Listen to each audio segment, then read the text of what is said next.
Good evening. Welcome back, or welcome for the first time, if that's what you've chosen to do. Tonight, as you will know, we hear from a globally renowned geneticist, Professor Anne Ferguson-Smith. She's an authority on genetic imprinting and the epigenetic control of genome function. Her work has uncovered epigenetically regulated processes in the development and communication between the environment and the genome, with implications for health, for disease, and for inheritance. And her research extends and challenges the popular understanding of DNA as a simplistic predetermined code.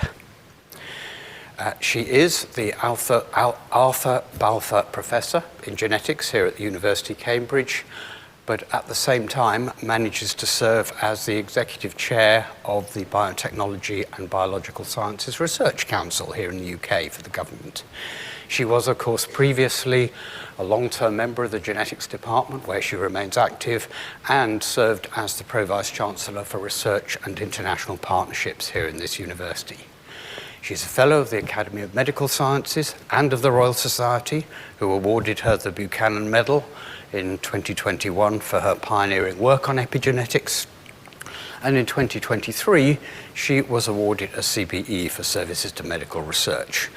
And last, but by no means least, of course, she is a long-serving Fellow of Darwin College. So it's a very great pleasure to welcome Anne to the stage to give her lecture entitled Epigenetics, a Code Upon a Code. Anne.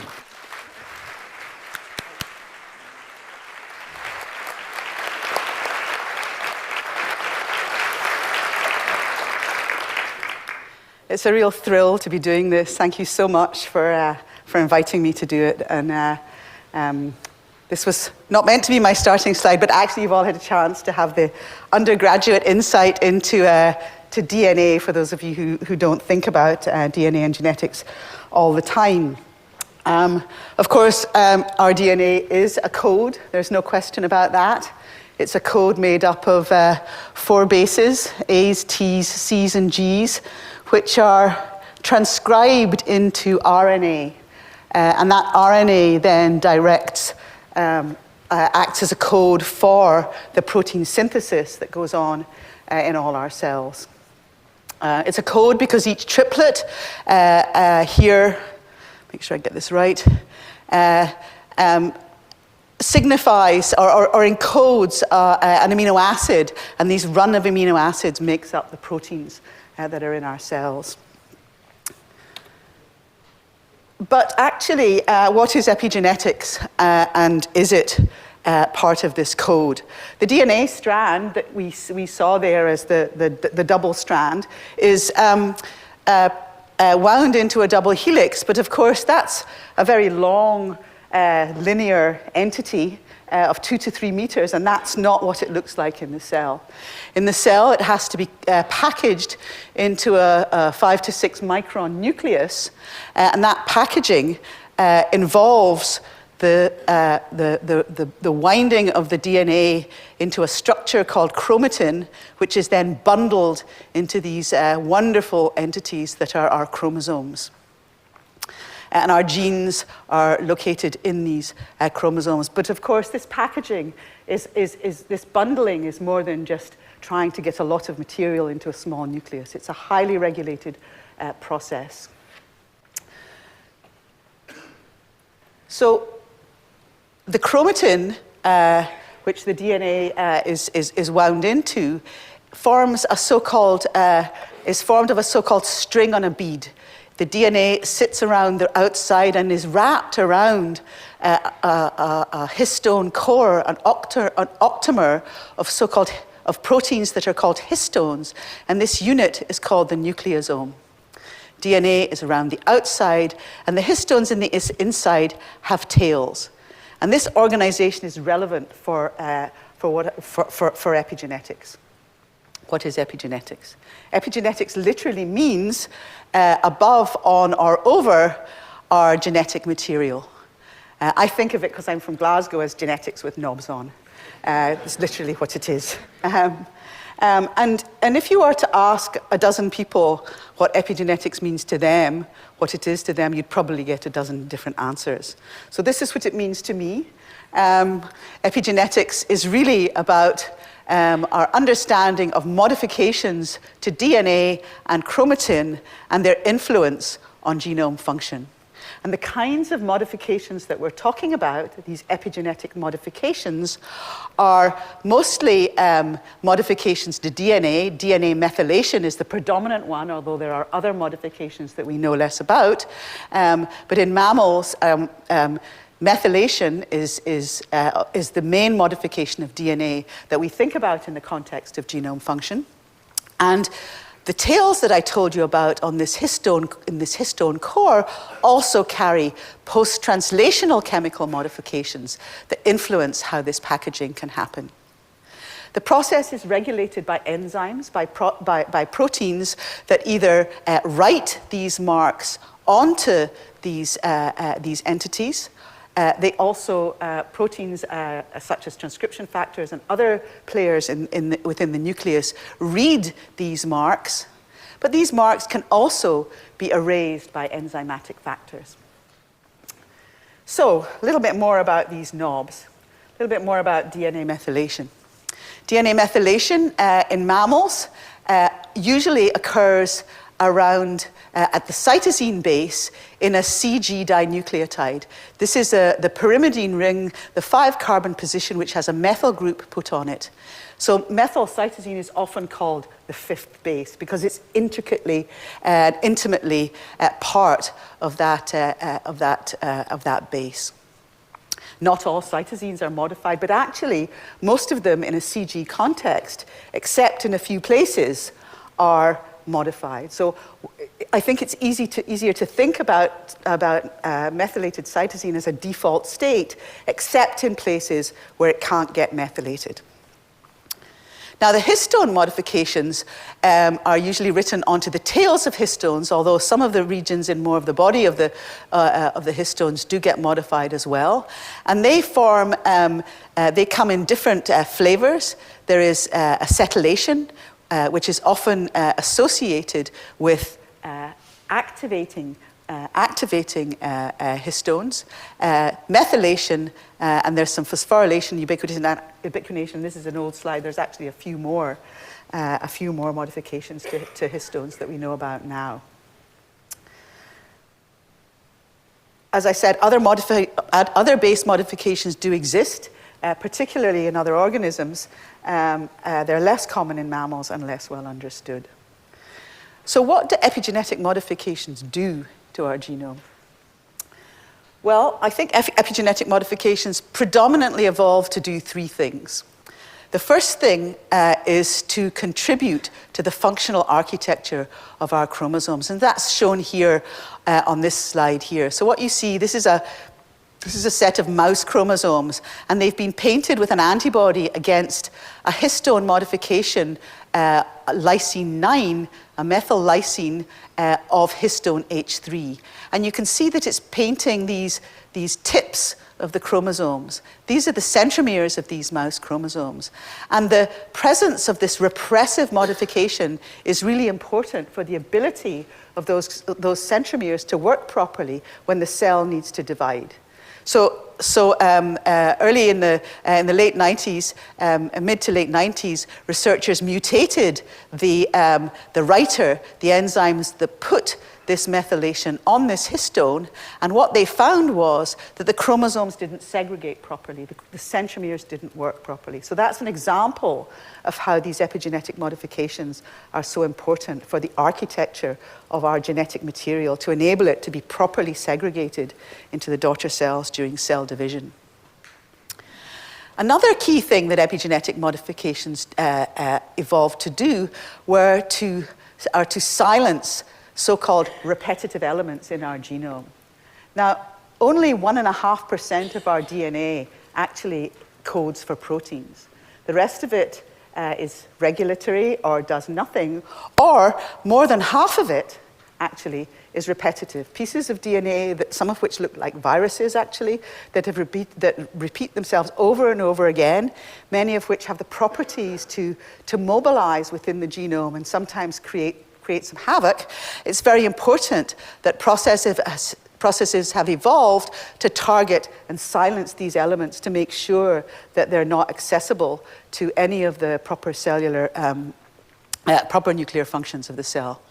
So, and I'll say a little bit about that towards the end. I'll give an example of that. Actually, I'll give an example where that targeting and silencing hasn't worked optimally, and the impact that can have on genome function. And then, importantly, epigenetic modifications have evolved to contribute to the dynamic regulation and stable maintenance of gene activation or repressive states. So they contribute, along with transcription factors and other proteins, to the decisions that get made to turn genes on or off. And that's illustrated schematically in this slide here, very simply. So what you see is that nucleosome, that string around the bead with the histone tails coming off here. And in a genic region which is active, you see these tails have acquired activating marks, and the RNA polymerase, the enzyme that's coming along to read this code along this DNA and make that RNA template for protein synthesis, is accessible along the length of the DNA to generate so-called productive transcription. So there's a code that makes a gene be on. It's usually associated with DNA that is unmethylated, particularly at this particular region here, where the polymerase has to come in, the transcription factors that are associated with activation. If the DNA is methylated, it's very difficult for these enzymes to have access. H3K4 methylation is another activating mark, and in general, this region is active and open for business. In contrast, a gene that is off, or a region of the genome that is off, there will be no transcription going on, and you can see that this is a much more compacted structure where the nucleosome, each nucleosome is more closely aligned with its neighbor. DNA, the DNA around the outside has these little red marks which are supposed to imply methylation, and the histone modifications are a different set. They're methylation at a different residues on these histones, and as I say, the chromatin is more condensed. So, in addition to evolving to have these three pretty important functions in our nuclei, epigenetic modifications also have three important key features. The key thing is that unlike our DNA, these epigenetic marks are cell type specific. They can be dynamic and they can be stable. For example, here are three different cell types: a neuron, early embryos these are early pre-implantation embryos, and these nuclei represent the cells of the blastocyst, and they're activating stem cell genes that are going to go on and develop into all the cell types of the embryo. And here's an abnormal cell, a lung cancer cell, that's going to express cancer genes. The DNA sequence is the same in all of these cells, but something is making a different repertoire of genes be expressed in each one. Key to that, of course, are the particular proteins, the transcription factors that recognize particular sequences within the DNA and activate particular genes at the right place and the right time. But that is enabled by epigenetic modifications that contribute to the accessibility, the openness, or the compaction of the regions in which these that transcriptional machinery has to work. So epigenetic modifications contribute to where and when a gene sequence is read in these different cells. So one genome, multiple epigenomes.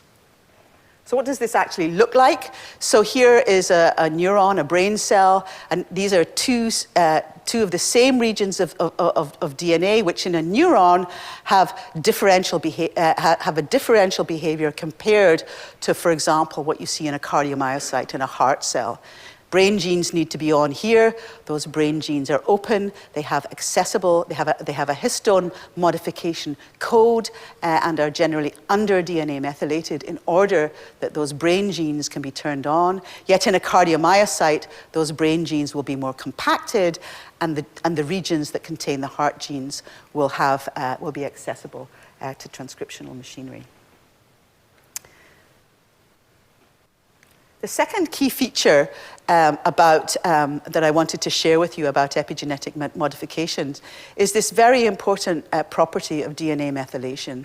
And a lot of what I'm going to talk about is going to focus on DNA methylation because that really, as I said, is the fifth base and is very much incorporated into DNA. And as a code, makes more sense because it's part of that genetic material. So the key thing here is that the methylation at DNA is heritable across cell divisions. So what you see here is a double strand of DNA with a couple of CGs, one of which is methylated and one of which isn't. You've got the Watson strand and the Crick strand, the strands going in opposite direction. They're pairing with each other, and you have this symmetric methylation on these two DNA strands. Upon cell division, the DNA will want to replicate, and so these strands separate, and a newly synthesized strand is made by an enzyme called DNA polymerase. But of course, the newly synthesized strand hasn't been modified by DNA yet. And what happens is along comes a writer of DNA methylation, the DNA methyltransferase 1 enzyme, which recognizes so-called hemimethylated DNA and puts a new methyl group on that newly synthesized in daughter cell 1 and in daughter cell 2. So hence, you have a strong case actually being made here for DNA methylation as an epigenetic code because it is inherited when cells multiply, just like the DNA. The other thing that happens here is this provides a memory, a methylation memory from one cell generation to the next. And as cells divide and acquire epigenetic modifications like DNA methylation, their fate can be influenced by this dynamic and then stably propagated epigenetic state. And then the final feature that I wanted to share with you is a really, really important one. When you think about the comparison between an epigenetic code and a genetic code. And that is that in mammals, most epigenetic states are erased and reconstructed between generations. And that means that epigenetic marks that are put on in parents are not transmitted to the next generation, probably for good reason. So I want to illustrate with this. It's a slightly complicated slide, but please bear with me, because when one thinks about inheritance of material from one generation to the next, not one cell to the next, but one generation to the next now, one has to think about the germline. And so what you see here on the y-axis is a level of DNA methylation. What you see on the x-axis here is a timeline. It's a timeline in a mouse, but in humans, it's the timing isn't exactly the same, but the trajectory is. And what you can see is that in the germline, the place where primordial germ cells are going to develop into eggs and sperm, these methylation marks, in fact, all epigenetic marks, are rapidly lost, such that around mid-gestation, if you're a developing mouse embryo, the cells that are going to give rise to your eggs and your sperms are epigenetically naked. And then, as those germ cells develop in the male germline into spermatogonia or in the female germline into oocytes, they start to acquire methylation marks that are specific to being a sperm cell or an egg cell. So what you have here is an epigenetically modified egg and an epigenetically modified sperm, and they fertilize, and you get a zygote, the newly fertilized egg. And lo and behold, the whole thing happens again, and you'll get a dramatic loss of epigenetic modifications. It doesn't occur synchronously on the maternally inherited and the paternally inherited set of chromosomes, but you erase those marks, those germline marks, so that around the time of implantation, the embryo can start to acquire new marks, a reconstructed epigenome that enables it to give rise to all the different cell types in the developing embryo. So later, actually, I'm going to tell you about how you can make this process go backwards. You can take an epigenetically sophisticated differentiated cell and turn it back into a stem cell, this kind of state here, in a dish, and the potential that that can have, that is actually having for biomedical processes. So the key thing about that is that unlike the genetic code, which is inherited from the germline from one generation to the next, the epigenetic code is not. So the genetic code is the fundamental basis of heritability from one generation to the next. The epigenetic code is not, for the simple reason that it's erased from one generation to the next. So that was the first part of what I wanted to talk to you about. I'd like to now spend the rest of my talk talking about remarkable epigenetic phenomena, because in fact, the best way to understand and to appreciate the wonder of the epigenetic processes is to look at a range of different examples. And I'm going to talk about 4 vignettes. I'm going to talk about X chromosome inactivation, which is a whole chromosome mechanism that is epigenetically regulated to control gene dosage. I'm going to say a bit about what I just said there about reversing the epigenetic program and generating in a dish pluripotent cells that you can then do things with. And then I'm going to talk about the topic that got me into epigenetics in the first place. Still blows my mind. One of the most remarkable processes I've ever heard, made me think really differently about my understanding of genetics. And then at the end, I'm going to be a bit more speculative, a bit more provocative, and talk about a slightly more controversial area, which is the relationship between epigenetics and the environment. Does the environment talk to the genome via the epigenome? And what are the implications of that for so-called epigenetic inheritance? Okay, so let's start with X inactivation. So as you know, females have 2 X chromosomes and males have 1 X chromosome and a Y chromosome. That means that genetically, females have the potential to make twice as much gene product from their X chromosome as men. And so in this context, females do all the work. They turn off one of their X's so that their dosage of X chromosome genes will be the same as that on the X. That's not true of all organisms. Drosophila do the opposite. These flies upregulate the paternal X so that they can have the same dosage as females. Now this the epigenetic component of this actually arose, decades ago in 1958 when Susumu Ono noted that the so-called heterochromatinization, which is a classic cytogenetic term to describe a compacted piece of chromosome, the heterochromatization of one of the 2 X's of the female might be the means for achieving dosage compensation for all the X-linked genes at once. And it was noted that, in fact, the number of these so-called bar bodies, these blocks of apparently compacted genetic material, were related to the number of X chromosomes in a cell. So this cell here is a 49 5X cell. It has 5 X chromosomes, and all but one of them has been inactivated, and you can see 4 heavily heterochromatinized blobs within the nucleus of the cell. Likewise, 4 X's you see 3, 3 X's you see 2, etc. This inspired a really wonderful geneticist, the late Mary Lyon, who proposed a hypothesis called the lionization hypothesis that described the process of X inactivation.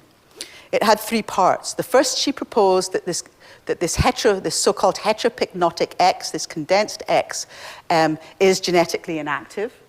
Of course, it was an assumption that it would be. And interestingly, that X inactivation in females is random. Of course, there's 2 X chromosomes. Sometimes the paternally inherited one could be inactivated, and sometimes the maternally inherited one. And so she proposed that it was a random process with one or the other turned off in females, which has implications. And she also proposed the stable inheritance of that inactive state to daughter cells. So once a cell turns off 1 X chromosome, the daughter cells of that cell will inactivate the same chromosome. And she was right, and she figured this out predominantly through the study of mouse mutants. So this is Mary a little bit later in life, but she really did wonderful work on a whole range of different mouse models. This is one that called Mottled that she worked on, and you can see that here you have a female mouse, and it's got a mottled fur. It's got white patches of fur and brown patches of fur, and in fact it's because on one of the X chromosomes there is a mutation that makes white patches of fur.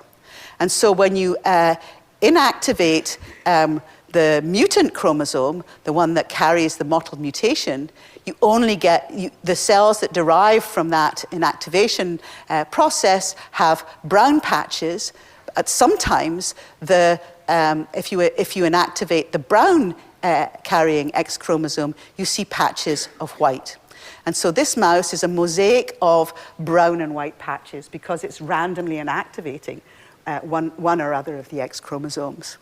Now in males, of course, there is no inactivation of the X, and you can see this poor mouse here is not happy, very unhealthy, and does not show the mottled coat color because it only has the mutant gene that makes white fur. This is a gene that actually is not just regulating coat color in the mouse; it also regulates copper metabolism, and that's why the mouse is unhealthy. So, what about the epigenetics of X inactivation? Well, this again is a set of animal cells which are painted with antibodies against different histone modifications. And you can see that this mouse cell here has all its chromosomes painted red except for this one, and it's been painted with a mark that is painted for a mark that is an activating mark. So all the chromosomes have plenty of active genetic material on them, except for this one. This whole chromosome is lacking any active material. It's the inactive X. In contrast, here's a repressive mark. It's painted mouse chromosomes, and it's hitting only the chromosome that has the inactive X on it. This process is conserved. This is a marsupial female cell, and you can see, and this time it's painted with another repressive histone modification antibody paint, and you can see it's only picking up one of the 2 X chromosomes. Here's the other one. And here you can use these same antibodies, and you can do the same sort of bar body study that Susumu Ono did in the 50s, and you can count the number of inactive X's through just using the epigenetic modification marker on those chromosomes. So X chromosome inactivation is actually driven by a process that is a hierarchical accumulation of repressive histone modifications that coat the whole of that chromosome and make it compacted and inaccessible to the transcriptional machinery of the cell, so the genes can't be turned on. So that's a great example of a whole chromosome epigenetic effect. Okay, moving on to to more developmental aspects of the epigenetic code. And to do that, I'm going to start with Conrad Waddington from the 1950s, who conveyed the concept of the epigenetic landscape. And the epigenetic landscape is basically a visual metaphor introduced in the mid-20th century to explain the genetic control of embryonic differentiation. So this is an embryonic cell, and it's moving down the epigenetic landscape, and it has choices to make. And as it starts to make choices, its ability to make other choices has become constrained by the presence of and the acquisition of epigenetic modifications. So as it rolls down this landscape, it acquires modifications to the genes that say it can no longer be an embryonic cell. It is acquiring a particular fate, and that fate is going to take it here.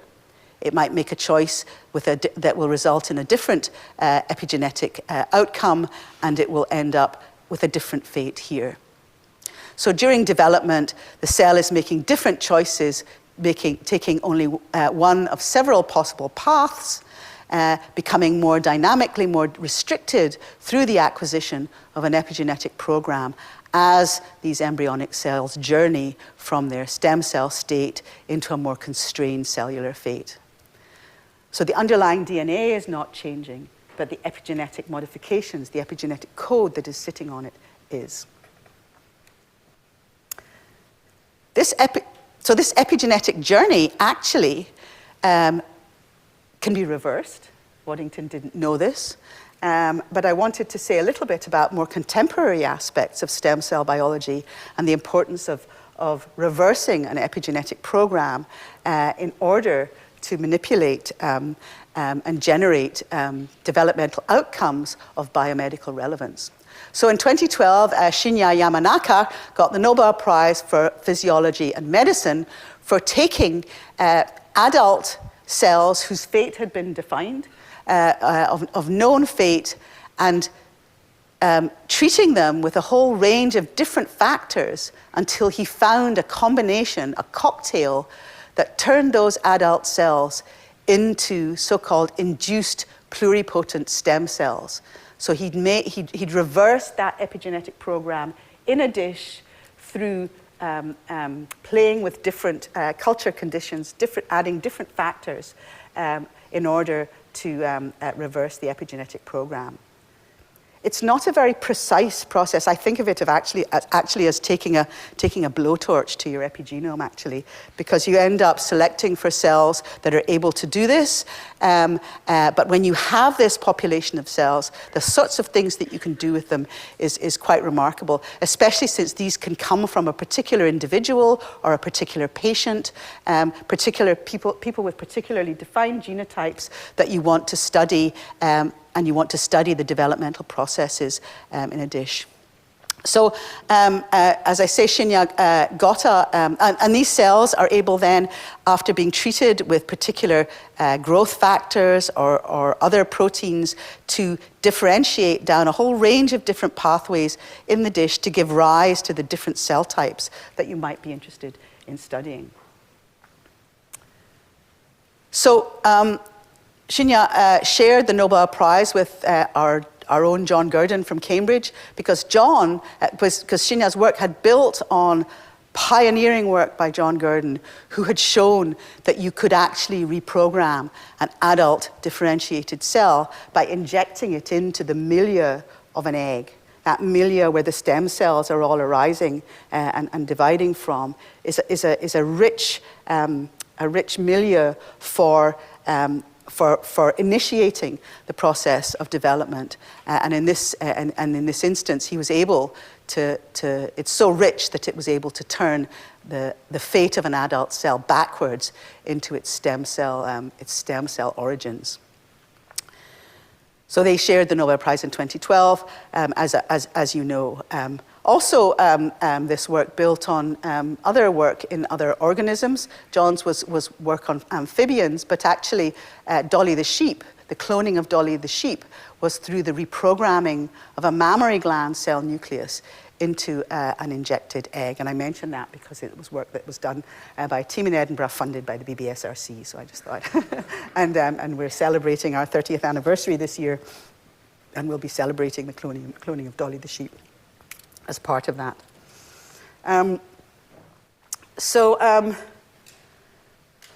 The use of these iPSCs, these induced pluripotent stem cells, could not, I think, have been anticipated. It's absolutely remarkable what we can do with these cells, these stem cells now in a dish. They're used for cell engineering.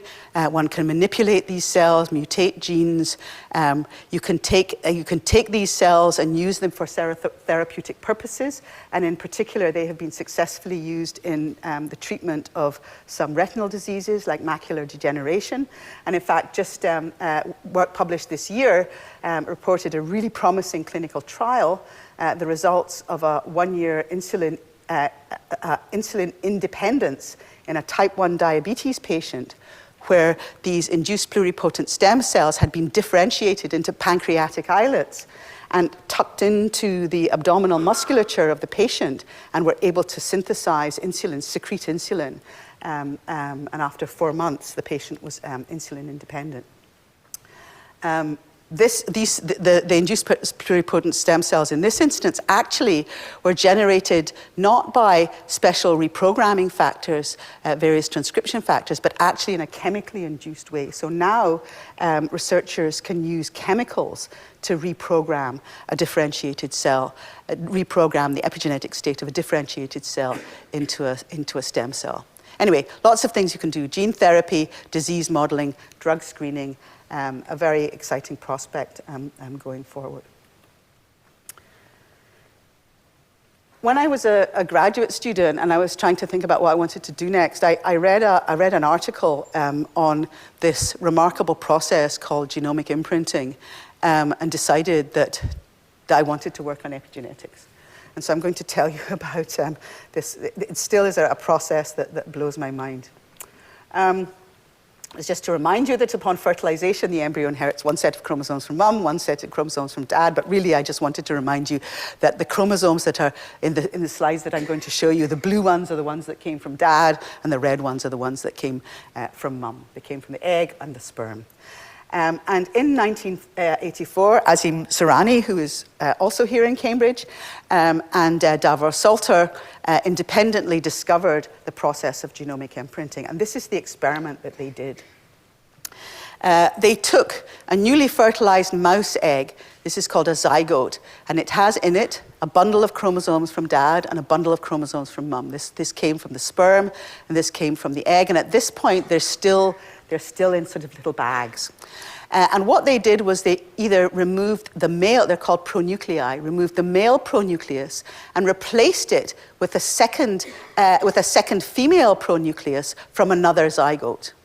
Or they took out the female pronucleus and replaced it with a second male pronucleus from another zygote to generate either a diploid paternal or androgenetic conceptus, or a diploid maternal or parthenogenetic conceptus, actually a gynogenetic conceptus. And here is the normal control in the middle, where you can take that one out, put another male back in, and vice versa. So this is a normal embryo, normal developing mid-gestation, actually post-mid-gestation mouse embryo. There's the normal yolk sac and the normal trophoblast. What they did with these manipulated embryos was they put them back into so-called pseudo-pregnant recipient females and try and look to see how they would develop.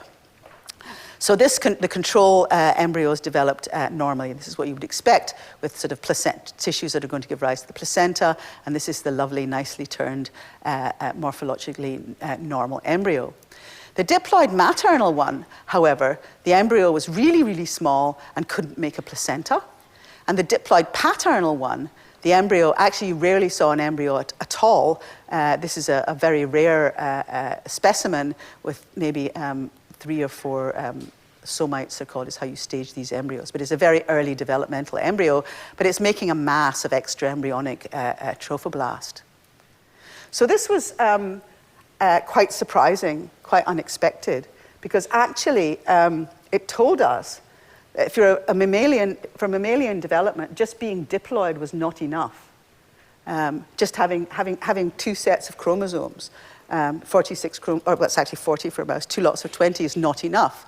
That chromosome complement has to be biparental. You must have a set of chromosomes from mum and a set of chromosomes from dad. Now, why would that be if all you needed was just 2 copies of every gene? What it said was, in fact, that the maternally inherited set of chromosomes seemed to function differently to the paternally inherited one.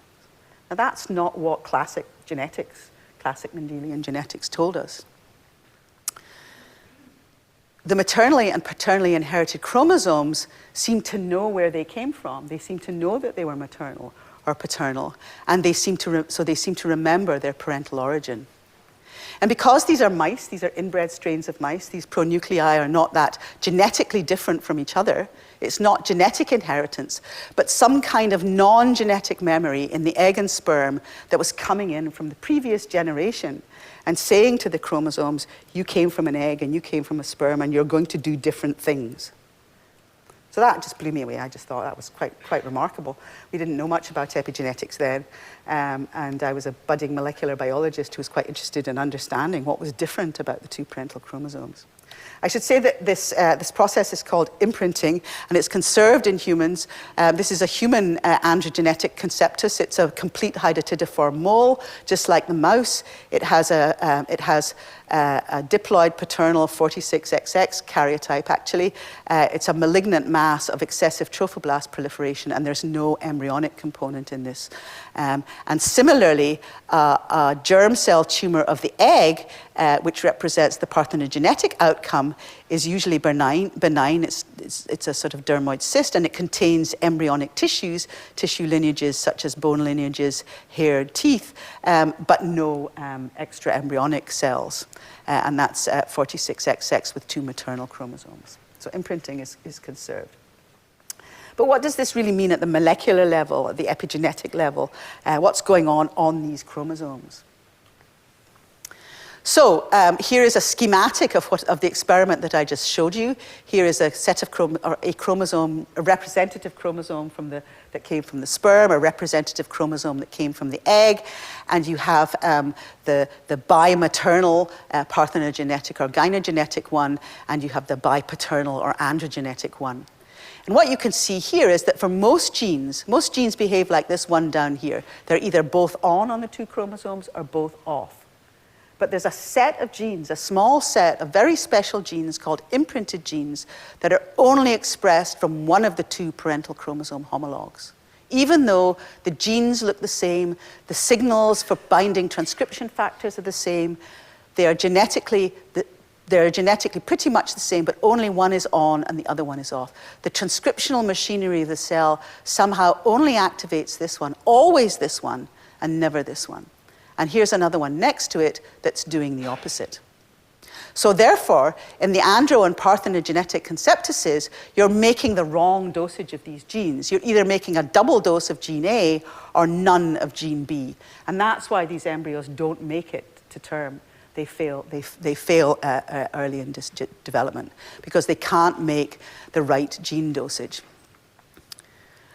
I don't want you to be confused about males and females here. I'll give you an example of an imprinted gene, and maybe this will help. So there's an imprinted gene called the insulin-like growth factor 2 gene, which is expressed like the gene here in B. It's only expressed from the paternally inherited chromosome during development. The mother's copy is turned off. So all of you, when you were developing embryos, were only expressing the insulin-like growth factor 2 gene that you got from your dad. Your mother's copy was silent. And if for the wrong reason your mother's copy got activated by mistake, you would be making too much of that IGF2 gene. You would be growth enhanced, and you would have an increased incidence of childhood cancer. Okay, so all of you, whether you're males and females, you were all expressing the IGF2 gene that you got from your dad. Your mother's copy was off. And it sits on an autosome. This has nothing to do with sex chromosomes. Okay, so it's not that frequent. There's about 200 of these genes in the mammalian genome. They're really important, though, because if you don't imprint them properly, as you see, the mice die or have growth disorders or have if you're a human, abnormal imprinting is associated with a range of genetic disorders and cancer. So this is a pretty bizarre process, really. Why on earth did something like this evolve in the first place? It's pretty nuts, really. Here's two chromosomes. They're painted pink here with just regular chromosome paints. One of these came from dad, and one of these came from mum. We don't know which one is which, but schematically, this is what they look like. So how does the machinery, the gene expression machinery, tell the difference between these two parental chromosomes, activating this one and not that one, and what is that memory? Well, it turns out that it's DNA methylation. And what we know is that here is a gene, a gene that's come in on dad's chromosome, like the insulin-like growth factor 2 gene that I just told you about, except the methylation marks on the insulin-like 2 growth factor gene are somewhere else, but it doesn't matter. These lollipops here represent, if they're clear, represent an unmethylated region on this gene, and the maternally inherited copy here is methylated. This gene is on, and this gene is off. Here's another one. Here's a paternally methylated imprint that's come in that's affecting the expression of this gene here, and when it's unmethylated, this gene is expressed, and this one is off. So these genes these methylation marks come in differentially methylated from the egg and from the sperm. So the egg and the sperm have a different methylation repertoire, and that comes in and is acted upon. These marks are maintained after fertilization to influence the expression of these genes. And then stuff happens. They require histone modifications and more DNA methylation, and particular parental origin-specific chromatin states, such that even though the DNA is the same on the 2 parental chromosomes, because they're mice, human DNA on the 2 parental chromosomes isn't as identical as it is in mice. They are genetically the same, but they are epigenetically different. And that's illustrated schematically here. Here's the egg, here's the sperm. The egg has a gene that's got a methyl mark coming in. The one that came in on the sperm was unmethylated. Your gene is on here. The sperm has a methylation mark. The egg didn't get it. So you got this differential behavior of these 2 genes. Germline-derived, differentially methylated regions that result in epigenetic inheritance. You are inheriting epigenetic marks from the previous generation. So how can you do that? Because I've just told you that the epigenetic marks are erased and reconstructed from one generation to the next. How are imprints getting away with this? Is this special, or is this happening everywhere? Actually, it's really special, and it's very, very highly regulated, and we know how it happens. And it's very simple. There are only two vertebrate-specific proteins that target DNA methylation to the imprints to ensure that their methylation is maintained at a time when the rest of the genome is losing all its marks. So it's a highly regulated, very targeted process at this set of genes. If both these proteins are mutated, the epigenetic memory at imprints is lost. You lose imprinting, and the dosage goes all haywire, and you cannot get normal development. So epigenetic inheritance is therefore highly regulated at imprints, and we don't know of any other active mechanisms of epigenetic memory. This is an unusual situation. Pretty amazing, really, and unusual because epigenetic inheritance isn't really supposed to happen. I'm going to use that as a foundation for the next thing that I wanted to talk to you about, which is about really, if that's the case and you can't get epigenetic inheritance, how come everybody thinks epigenetics is inherited? I mean, there's almost a dogma now in the field that epigenetics is a process that where the environment talks to the genome via the epigenome, and this can be transmitted from one generation to the next. And that is something that I would encourage you to be very skeptical about. So the last bit that I want to talk about is about the relationship between epigenetics and the environment for the last few minutes.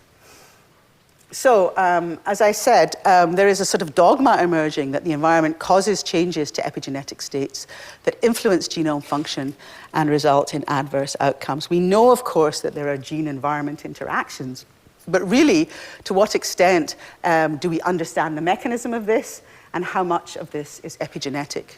I looked at the Center for Disease Control website earlier this week and saw that they say that they define epigenetics as, they say epigenetics refers to how your behaviors and the environment can cause changes that affect the way your genes work. That's quite provocative. And I don't think that the evidence for that is profound and strong. We do know, of course, that factors such as toxins, heat shock, particular ions, intrinsic cellular perturbations, some of which are normal because they're normal developmental cellular perturbations, they do result in changes in gene regulation, and that can be associated with epigenetic changes. We see epigenetic changes when these things happen. Sometimes they're also associated with genetic changes. And I would like to remind you that DNA methylation is actually a mutagen. So when the cytosine is methylated, it is much more likely to be mutated into a T. So what you end up quite commonly having, particularly in cancer, is a methyl C turning into a T. Now that's a genetic change. And of course, a genetic change can have quite profound effects. It can cause a mutation in a gene. So this relationship between an environmental effect and an epigenetic outcome doesn't mean that the environmental effect caused that epigenetic outcome. That epigenetic outcome could be a consequence of changes, actually other changes that as part of the physiological processes. For example, changes in heat shock could do something to the division of cells, and that could result in changes in gene regulation that then have epigenetic effects associated with. So really the question is, what comes first? Is the epigenetic change a cause or indeed a consequence of that environmental perturbation? What we do know is that, certainly at imprinted genes and at many other genes too, that an epigenetic mark comes along and locks that gene in an off state long after that gene has been turned off. The epigenetic state is not regulating the gene. It's a consequence, because if you remember I said at the beginning, DNA methylation is often the default state. If there's no transcription factors, no polymerase, the DNA is accessible and the methylation is put on there, and that's a secondary consequence of the gene not being on. That methylation didn't turn that gene off. And many are very, very quick to conclude that epigenetic change is causing that gene to be turned off, rather than it being consequential. So I would encourage you to, when you hear about this, ask for the evidence and really try and understand whether the environment is actually talking to the genome via the epigenome, or if it's more of a long-term consequence. So addressing this chicken-egg conundrum is challenging to address experimentally and involves really robust experimentation and very careful temporal mechanistic studies where you're looking at the hierarchy of things that are happening when you hit your cell or your genome with an environmental insult. Easy to jump to conclusion and infer causality when there is little direct evidence. Okay, but clearly there are environmental effects that influence outcome that absolutely fit with the idea of gene-environment interactions. And a great example of this is actually, I'm going to describe the thrifty phenotype hypothesis. This is one interesting one that has given rise to a discipline called the developmental origins of adult disease, and it was proposed by Barker and Hales. Barker was in Southampton, Hales here in Cambridge again. So what we have here is a developing fetus in a nutrient-poor environment. And then that fetus that offspring is born, and if it finds itself in a nutrient-poor environment, it has a survival advantage. It's adapted because the mother has sensed that in utero that environmental compromise, and the offspring is suited to it because of the physiological changes, indeed, that mother has exposed her offspring to in utero. However, if that baby who was growing in a nutrient-poor maternal environment finds itself being born in a nutrient-rich environment, it has an increased susceptibility to metabolic diseases. So it's maladapted for the environment in which it's found. So that's a real environmental impact on outcome that is probably regulating a range of physiological processes that will have genomic responses. But the question really is, to what extent are these effects epigenetically conferred? We don't know the answer. I mean, I'm throwing it out there. We really don't have good, robust evidence for how this is really working. Another well-known example is the Dutch hunger winter. In that 6 months from in December from 1944, around Christmas 1944 to 1945, there was the Germans laid siege in the Netherlands, and there was a very defined reduction in caloric intake in this window, and offspring that were actually conceived during this period had low birth weight and adverse adult outcomes: obesity and diabetes, increased risks of schizophrenia, anxiety and depression, increased risks of coronary heart disease. Epigenetic differences were noted in subsequent studies. However, there are caveats to these kinds of studies. You need to have quite large populations to do this. You need to know what you're looking for, and you need to know where to look for it and when.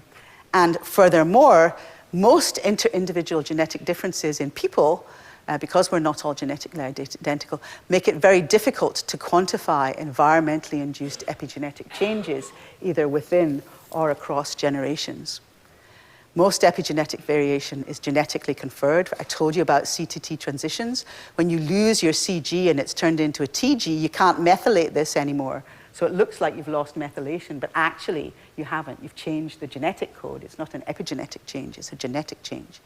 And of course, a lot of this happens through natural variation too, natural genetic variation. Often, as I mentioned previously, changes associated in epigenetic states are a consequences of change in gene expression. For example, secondary methylation after a gene has been repressed. So again, observed epigenetic changes may not be causal, but consequential. And again, I think we still have we should have an open mind about the mechanisms that are giving rise to these outcomes. Nonetheless, there's still quite a lot you can do with this kind of research. It can tell us quite a few things. For example, there was another famine, this time much more protracted, through the siege of Leningrad. I'm not a historian, and I suspect there are people in the room who know much more about both of these situations than I do. But if you compare babies born during the Dutch hunger winter to those born during the siege of Leningrad, which was a much longer period. In both cases, you have pregnant women exposed to severe famine, but in the Soviet Union, the shortages were protracted, both prenatally and postnatally. Whereas, and importantly, those exposed to famine in that context in utero did not exhibit higher rates of obesity or cardiovascular disease. And that fits very nicely with what I was saying about the thrifty phenotype hypothesis, where in the siege of Leningrad, you have a nutrient-poor environment with offspring that are born into that nutrient-poor environment and don't exhibit adverse outcomes, whereas in the Dutch hunger winter, which was shorter, you have that nutrient-poor maternal environment with offspring born into the nutrient-rich environment, and you get adverse outcomes. So that fits with that. What else can these kinds of studies tell us? From the Dutch hunger winter, we know that there are critical windows of exposure that impact offspring outcome. So the early gestation exposure to famine, so in other words, when the mother was exposed to famine when she was conceiving or early in pregnancy, that resulted in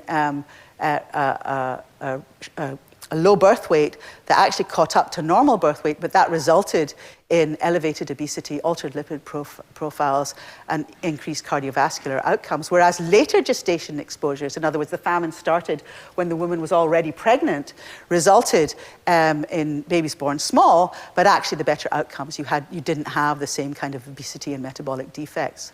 So that suggests perhaps, I'm speculating, that, and I'm not the only one who's made that observation, that the early period, immediately after fertilization, when the epigenome is being reconstructed, may create an epigenetic vulnerability de novo. So not necessarily a transgenerational inheritance effect of an epigenetic state like an imprint, but something happening in the milieu of that pre-implantation embryo because of the compromised nutritional state. You can't do robust experimental studies in these kinds of contexts because, of course, these populations are not that large and indeed have dispersed, and so it's more difficult. But you can do these kinds of studies in laboratory mice. And I wanted to just finish with an example of a more tractable experimental model using a classic mouse genetic model, which is my favorite mouse genetic model. It's an old mouse model, an old mutant mouse that was discovered in the 1960s called agouti viable yellow. Now here you have 6 agouti viable yellow mice, and I'm nearly finished. But I want to tell you that although these mice look physically very different, they are genetically absolutely identical. So, how come they're genetically identical?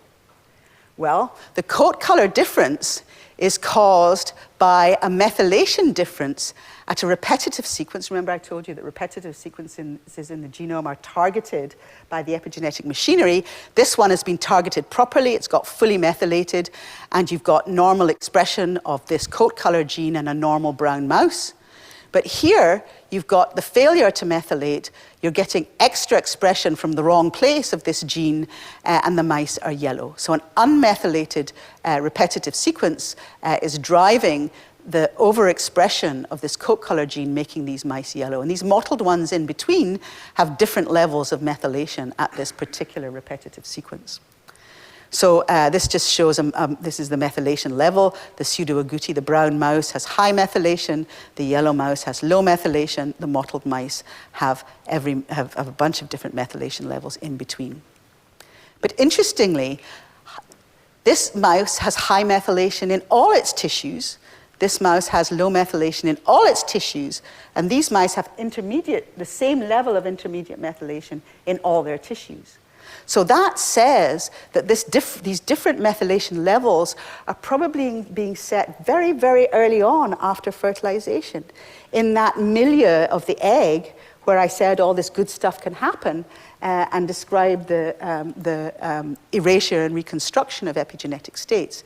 Maybe this is a time of vulnerability that means that you get these variable outcomes in response to whatever. Well, in fact, it turns out that this mouse is also quite environmentally sensitive. You get environmentally induced shifts in coat color in offspring that are exposed in utero. So if you feed the pregnant female ethanol, you push the coat color of the offspring to the more brown color associated with increased methylation. If you feed the mouse the endocrine disruptor bisphenol A, or culture the embryos in vitro, you push the mice to the more yellow hypomethylated color. So this locus does seem to be susceptible to the environment. And excitingly, there is what appears to be some sort of epigenetic inheritance, because the yellow unmethylated mother has an increased incidence of having yellow unmethylated offspring compared to the brown mother. So, last slide, apart from my summary. The yellow, so what might we infer about the mechanism of epigenetic inheritance at this unmethylated locus? So this is purely speculative. Remember this repetitive sequence, this key repetitive sequences that is the regulator of the coat color, is not methylated, so there's no methylation to erase after fertilization. So the egg is coming in with this region unmethylated. Perhaps in the milieu of the egg, there is a factor, a protein factor that can bind to that accessible unmethylated region and protect it from subsequent methylation. So no new methylation would be able to be applied upon reconstruction of the epigenome at implantation, meaning that there would be an increased propensity of unmethylated offspring and more yellow offspring. So it looks like epigenetic inheritance, but it is actually responding to an unmethylated template in the milieu of that egg. So that's really all I wanted to sort of leave you with, that speculative idea about epigenetic inheritance. But what I hope you can take away from this is that DNA methylation in mammals at C nucleotides can provide a fifth base that can influence gene regulation along with histone code modifications, a code upon a code. And this methylation mark can be stably propagated from parent cells to daughter cells, just like a genetic code. Epigenetic changes due to the environment are difficult to ascertain due to many confounding factors, including genetic and physiological ones, that chicken-egg conundrum. Is the epigenetic change a cause or a consequence of the environmental insult? Importantly, the developmental epigenetic program can be reversed with biomedical implications, and I talked to you about induced pluripotent stem cells, but there's all kinds of interesting developmental models that we could have talked about. And even more importantly, epigenetic modifications in mammals are erased and reconstructed after fertilization, indicating that it's unlikely that epigenetic modifications can easily be inherited from one generation to the next. Some rare examples exist. I told you about genomic imprinting, where epigenetic marks can be acted upon after fertilization to perpetuate those parental states, and I showed you that for imprints and potentially for agouti viable yellow. But these should be considered in the context of that normal dynamic milieu of the egg when all kinds of epigenetic changes are happening and regulatory processes exist that can maintain a state that comes from the germline. And I'll stop there and thank you for your attention.